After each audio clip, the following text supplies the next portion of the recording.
दोस्तों, आज हम एक चौराहे पर खड़े हैं। एक नया खतरा पैदा हो गया है, एक खामोश शिकारी जो धीरे धीरे हमारे युवाओं के सपनों और आकांक्षाओं को निगल रहा है।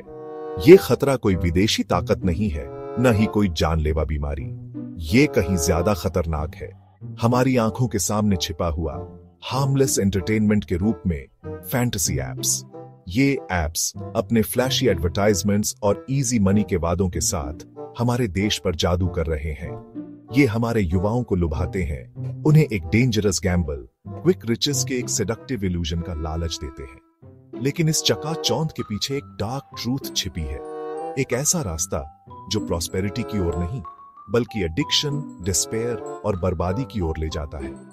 ये कोई गेम नहीं है दोस्तों, ये एक सीरियस इश्यू है जिस पर हमें तुरंत ध्यान देने की जरूरत है। हमें इन एप्स का असली चेहरा बेनकाब करना होगा। ये हमारी इंडिविजुअल वेलबीइंग और हमारे समाज के ताने बाने के लिए एक खतरा है। ये फैंटेसी एप्स क्या हैं और ये कैसे काम करते हैं? ये डिजिटल प्लेटफॉर्म्स हैं जो यूजर्स को रियल लाइफ स्पोर्टिंग इवेंट्स के आधार पर वर्चुअल टीम्स बनाने की अनुमति देते हैं। यूजर्स अपने वर्चुअल टीम्स के परफॉर्मेंस पर पैसे लगाते हैं, ह्यूज कैश प्राइजेस जीतने के लालच में। सुनने में सिंपल लगता है, एक्साइटिंग भी है ना? लेकिन यहीं पर ट्रैप है। ये एप्स इंस्टेंट ग्रेटिफिकेशन और इजी मनी की बेसिक ह्यूमन डिजायर्स का फायदा उठाते हैं।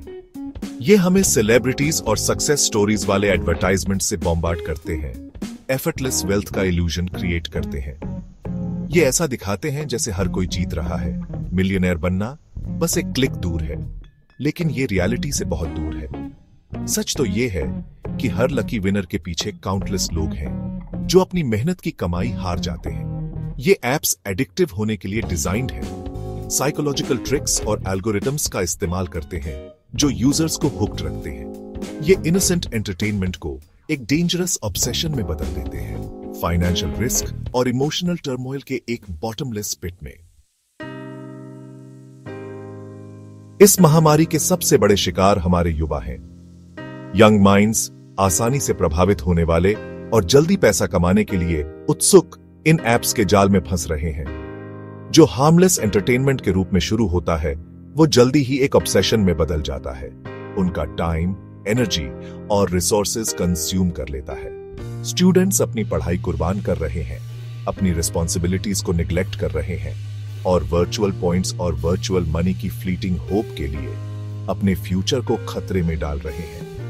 प्रीशियस आवर्स जो लर्निंग, ग्रोइंग और एक बेहतर फ्यूचर बनाने में लगने चाहिए थे, वो एंडलेस स्क्रॉलिंग, स्ट्रेटेजाइजिंग और बेटिंग में बर्बाद हो रहे हैं। ये वो फ्यूचर नहीं है जो हम अपने बच्चों के लिए, अपने देश के लिए चाहते हैं। हम चुपचाप खड़े नहीं रह सकते जबकि एक जनरेशन इस डिजिटल मेनेस का शिकार हो रही है। हमें अपनी आवाज उठानी होगी, अवेयरनेस फैलानी होगी और अपने युवाओं को इस एडिक्शन के चंगुल से बचाना होगा।